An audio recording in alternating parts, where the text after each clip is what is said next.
प्यारी साध संगत जी, प्रेम से कहना धन निरंकार जी। आज हम सतगुरु और महात्मा के वार्तालाप से जीवन को बदलने वाला ज्ञान चर्चा सुनेंगे। तो इस चर्चा को बड़े ध्यान से सुनिएगा, यही आपसे विनती है। महात्मा जी, हाथ जोड़कर विनम्र भाव से। सच्चे बादशाह, अंतर्यामी सतगुरु, आपकी रजा में हम सब सांस ले रहे हैं। आज मन में कुछ सवाल उमड़ रहे हैं। अगर आपकी आज्ञा हो तो मैं अपने मन की उलझन आपके चरणों में रखूं? सतगुरु मुस्कुराते हुए शांत स्वर में।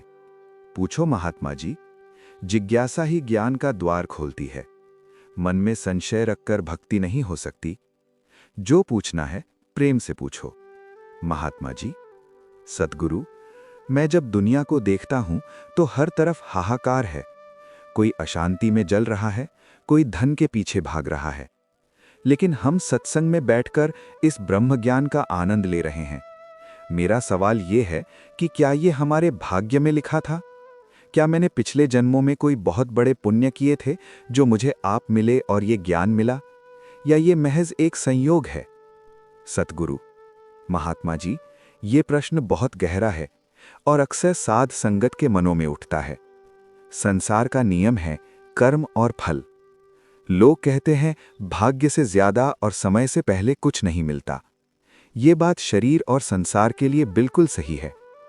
आपको धन कितना मिलेगा, शरीर स्वस्थ रहेगा या रोगी, मान मिलेगा या अपमान, ये सब प्रारब्ध है जो आपके पिछले कर्मों का हिसाब है। लेकिन ध्यान देना, सतगुरु का मिलन, ब्रह्म ज्ञान की प्राप्ति और सत्संग का अवसर ये भाग्य के अधीन नहीं है, ये प्रारब्ध नहीं, ये केवल और केवल परम कृपा है। गोस्वामी तुलसीदास जी ने रामचरितमानस में स्पष्ट कहा है, बिनु हरि कृपा मिलहि न संता, होई विवेक मोह भ्रम भंता। अर्थात जब तक उस हरि की, इस निरंकार की विशेष रहमत नहीं होती, तब तक संत महापुरुषों का संग नहीं मिलता। भाग्य की लकीरें वहां तक काम करती हैं जहां तक माया है। जहां से निरंकार की हद शुरू होती है, वहां भाग्य नहीं, मेरी रहमत काम करती है। महात्मा जी, दातार, ये बात तो समझ आई कि ये आपकी रहमत है, पर मन में एक तर्क आता है। अगर भाग्य का कोई रोल नहीं है, तो फिर डाकू रत्नाकर जैसे लोग, जिनके कर्म इतने बुरे थे, वो महर्षि वाल्मीकि कैसे बन गए? क्या उनके पाप आड़े नहीं आए? सतगुरु स्नेहपूर्ण दृष्टि से देखते हुए, यही तो इस ब्रह्म ज्ञान का चमत्कार है महात्मा जी। अगर सब कुछ कर्मों और भाग्य से ही मिलना होता तो रत्नाकर को नरक के सिवा कुछ नहीं मिलता। लेकिन जिस पल नारद जैसे संत का संग मिला, कर्मों का सारा हिसाब किताब बदल गया। अवतार वाणी में भी शहंशाह जी समझाते हैं कि लोहा चाहे जंग लगा हो या साफ, जब वो पारस से छू जाता है तो सोना बन जाता है। पारस ये नहीं देखता कि लोहा कबाड़ खाने से आया है या तिजोरी से। वैसे ही जब सतगुरु मिलता है तो वो ये नहीं देखता कि जीव पापी है या पुण्यवान। वो तो अपनी नजरे कर्म डालता है और काग को हंस बना देता है। इसलिए अपने पुण्यों का अहंकार कभी मत करना। ये सोचना कि सतगुरु ने मुझ नाचीज को चुन लिया, ये उनकी रीझ है। धन्य हो सच्चे बादशाह, मेरा अहंकार टूट रहा है। पर एक शंका और है। हम दुनिया में देखते हैं कि नौकरी पाने के लिए योग्यता चाहिए, डिग्री चाहिए, अनुभव चाहिए। तो क्या आप यानी सतगुरु कृपा करने से पहले हमारी योग्यता नहीं देखते? क्या आप ये नहीं देखते कि ये भक्त कितना पढ़ा लिखा है, या इसके पास कितना धन है, या इसने कितनी तपस्या की है? सतगुरु, महात्मा जी, संसार के कानून और निरंकार के दरबार के कानून में जमीन आसमान का फर्क है। संसार में पहले योग्य बनना पड़ता है, फिर पद मिलता है। लेकिन यहां नियम उल्टा है। यहां तुम जैसे हो, मैले कुचैले अवगुणों से भरे, बस मेरे चरणों में गिर जाओ। मैं यानी सतगुरु पात्रता नहीं देखता, मैं तो तत्परता देखता हूं। इतिहास गवाह है महात्मा जी। शबरी भीलनी के पास कौन सी यूनिवर्सिटी की डिग्री थी? केवट के पास कौन सा बैंक बैलेंस था? विदुर जी की पत्नी के पास कौन सा राजपाट था?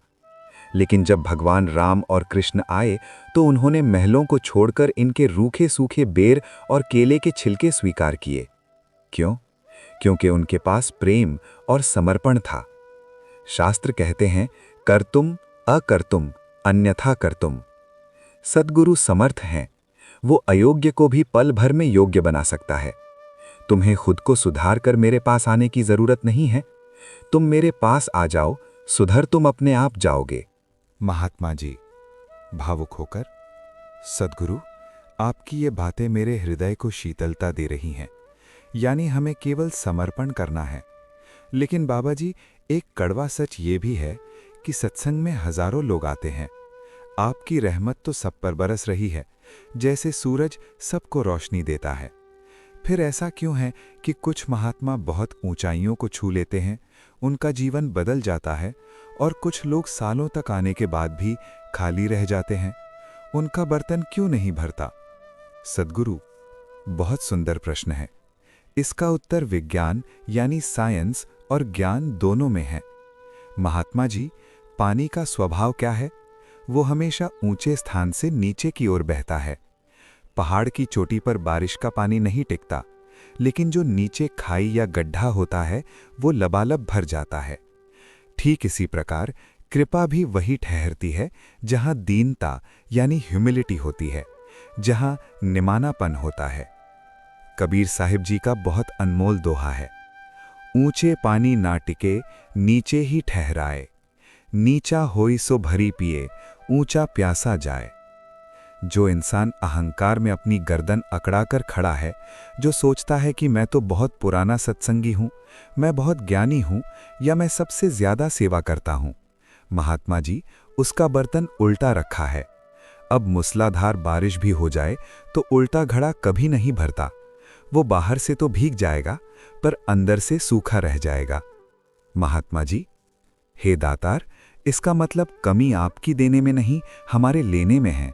हम मैं से भरे हैं, इसीलिए तू को जगह नहीं मिल रही। सद्गुरु, बिल्कुल सत्य।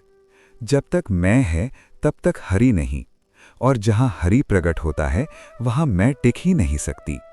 सद्गुरु को रिझाने का, इस निरंकार को अपना बनाने का केवल एक ही मंत्र है, तू ही तू ही। जिस दिन भक्त ये मान लेता है कि मैं कुछ नहीं हूं, जो कुछ है तेरी दात है, उसी क्षण उसका खाली बर्तन भर जाता है। संत मलूकदास जी ने कहा है, अजगर करे न चाकरी, पंछी करे न काम, दास मलूका कह गए सबके दाता राम।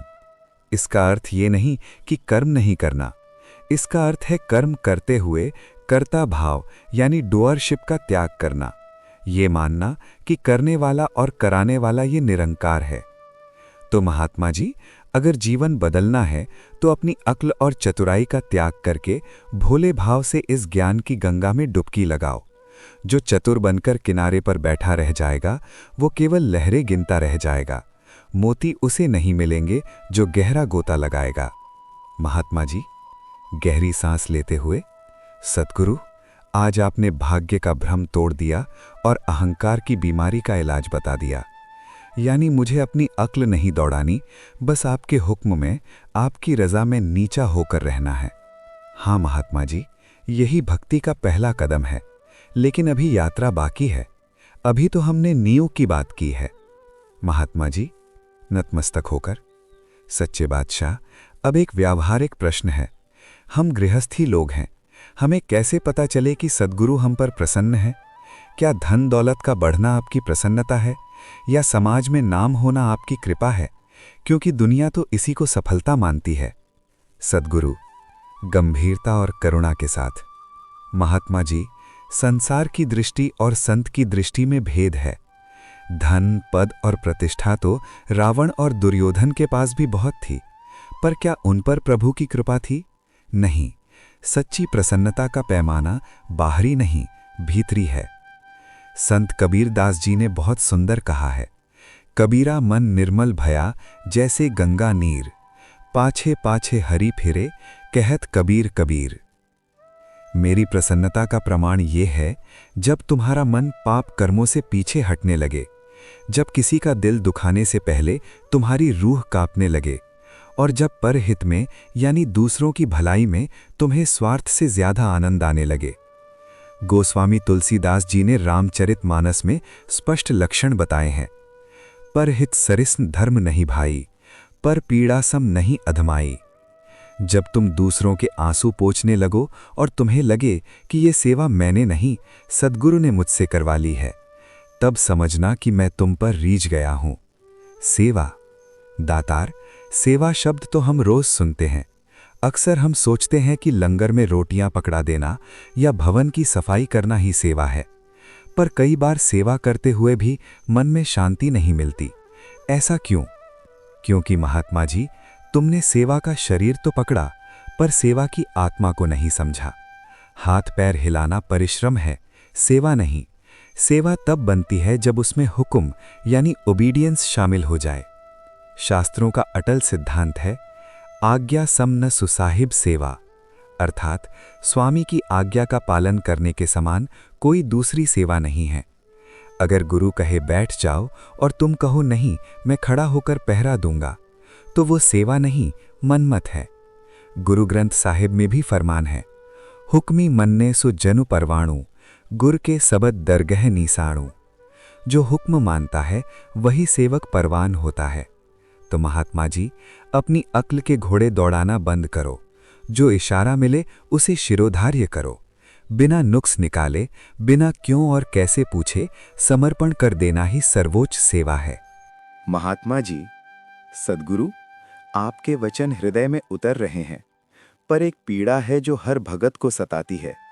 हम देखते हैं कि जो लोग बेईमानी करते हैं वो महलों में रह रहे हैं, और आपका भक्त जो रोज सिमरन करता है वो कई बार व्यापार में घाटा खाता है, बीमार पड़ता है, अपमान सहता है। तब मन डगमगा जाता है। मन पूछता है, अगर मैं भक्ति कर रहा हूं तो ये दुख क्यों? सद्गुरु शांत भाव से जैसे एक पिता बच्चे को समझाता है, महात्मा जी, ये प्रश्न अज्ञानता से उपजता है। तुमने अभी तक सुख और दुख को शरीर के तल पर देखा है। ज्ञान की दृष्टि कुछ और कहती है। श्रीमद् भगवद गीता के दूसरे अध्याय में भगवान श्री कृष्ण ने अर्जुन को यही उपदेश दिया था, सुख दुखे समे कृत्वा लाभा लाभौ जया जयो, अर्थात सुख और दुख, लाभ और हानि, जय और पराजय को समान समझकर कर्म करो। ये संसार एक नाटक है और ये निरंकार निर्देशक है। क्या नाटक में भिखारी का रोल करने वाला अभिनेता दुखी होता है? नहीं, क्योंकि वो जानता है कि ये रोल है, हकीकत नहीं।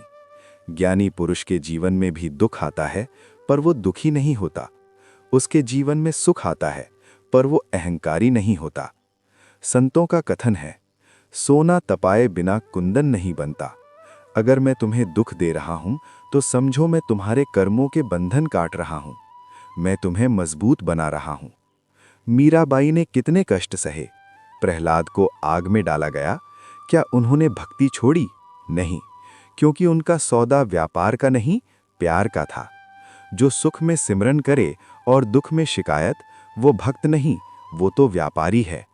रहीम दास जी ने कितना अद्भुत दोहा कहा है, रहीमन बिपदा हुई भली जो थोरे दिन होए, हित अनहित या जगत में जान परत सब कोए।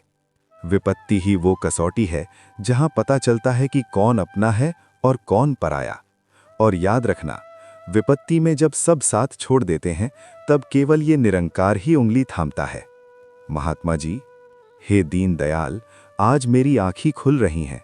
सुख दुख तो आने जाने हैं, स्थिर तो केवल आप हैं। अब एक अंतिम और सबसे कठिन समस्या। हम गृहस्थी हैं, सुबह से शाम तक दुकान, ऑफिस, बच्चों की फीस, घर के झगड़े, इसमें इतना उलझ जाते हैं कि 24 घंटे सिमरन कैसे करें? क्या कामकाज छोड़ दें? क्या जंगल चले जाएं? नहीं महात्मा जी, कतई नहीं। ये संत निरंकारी मिशन निवृत्ति का नहीं, प्रवृत्ति का मार्ग है। हमें भगोड़ा नहीं बनना। तुम्हें समाज में रहना है, पर कैसे? जैसे कमल का फूल, लोटस, कीचड़ में रहता है। गुरु नानक देव जी महाराज ने समझाया है, जैसे जल में कमल नीलाम, मुरगाई नैसाणे, सुरति सबद भवसागर उतरिए, नानक नाम वखाणे। जैसे कमल पानी में रहता है पर भीगता नहीं, जैसे बतख, मुरगाई नदी में तैरती है पर अपने पंख सूखे रखती है, वैसे ही तुम्हें गृहस्थ में रहना है। काम छोड़ना भक्ति नहीं है, काम की सोच बदलना भक्ति है। जब दुकान पर जाओ तो सोचो, ये दुकान सद्गुरु की है, मैं तो मुनीम हूं। जब बच्चों का पालन करो तो सोचो, ये निरंकार की अमानत है, मैं इनकी सेवा कर रहा हूं। गोस्वामी तुलसीदास जी ने दृष्टि दी है, सिया राम मैं सब जग जानी, करहूं प्रणाम जोरी जुग पानी। जब तुम अपने ग्राहक में, अपने बॉस में, अपने परिवार में इस राम यानी निरंकार को देखोगे तो धोखा कैसे दोगे, गुस्सा कैसे करोगे? जिस दिन तुम्हारा हर कर्म सेवा बन जाएगा, उस दिन अलग से माला फेरने की जरूरत नहीं पड़ेगी, तुम्हारा चलना फिरना ही परिक्रमा बन जाएगा। महात्मा जी गदगद कंठ से, सच्चे बादशाह, आपने तो गृहस्थ को ही मंदिर बना दिया, पर मन में डर लगता है, मैं बहुत कमजोर हूं, माया बहुत प्रबल है, कहीं मैं फिसल गया तो, कहीं मेरा हाथ छूट गया तो। सद्गुरु अभय मुद्रा में अत्यंत ओजस्वी स्वर में, महात्मा जी यही तो तुम्हारी भूल है, तुम सोचते हो कि तुमने मेरा हाथ पकड़ा है, नहीं, मैंने तुम्हारा हाथ पकड़ा है। छोटा बच्चा पिता का हाथ पकड़ता है तो भीड़ में हाथ छूट सकता है, पर जब पिता बच्चे का हाथ पकड़ ले तो आंधी आए या तूफान, पिता हाथ नहीं छोड़ता।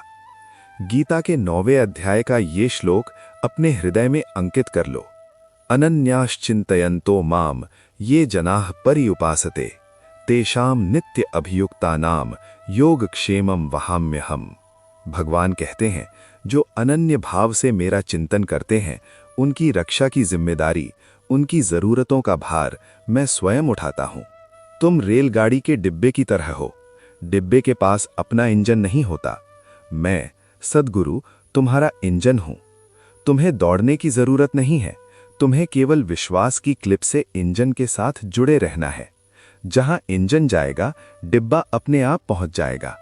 इसलिए चिंता छोड़ो और चिंतन करो, तर्क छोड़ो और समर्पण करो। तुलसीदास जी कहते हैं, जाहि विधि राखे राम ताहि विधि रहिए, सीता राम सीता राम सीता राम कहिए। भावार्थ, जिस हाल में सद्गुरु रखे उसी में खुश रहो और शुक्राना करो। जाओ महात्मा जी, अपने कर्म क्षेत्र में लौटो, भाग्य की चिंता मत करना, क्योंकि अब तुम्हारी डोर मेरे हाथ में है। असफलता से डरना मत, क्योंकि मैं अंग संग हूं। बस सेवा, सिमरन और सत्संग को श्वासों का आधार बना लो। महात्मा जी चरणों में गिरकर, धन्य हो दातार, धन्य हो, आज सारे भ्रम मिट गए, आज सही मायने में जीवन शुरू हुआ है। तेरा तुझको अर्पण, क्या लागे मेरा। सद्गुरु सुमिरन कर ले आनंद, नकार बख्शे तारणहार। प्रेम से कहना, धन निरंकार जी।